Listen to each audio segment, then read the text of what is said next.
So we have made a unique design here. We can change the angle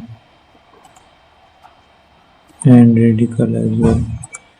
So let's make another clone of that shape with some difference in it.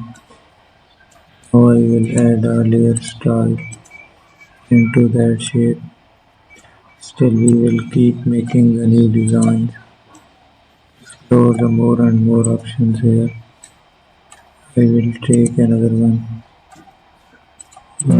The paint file and apply the eraser tool to make it attractive and unique. So we will make it. Thank you for watching.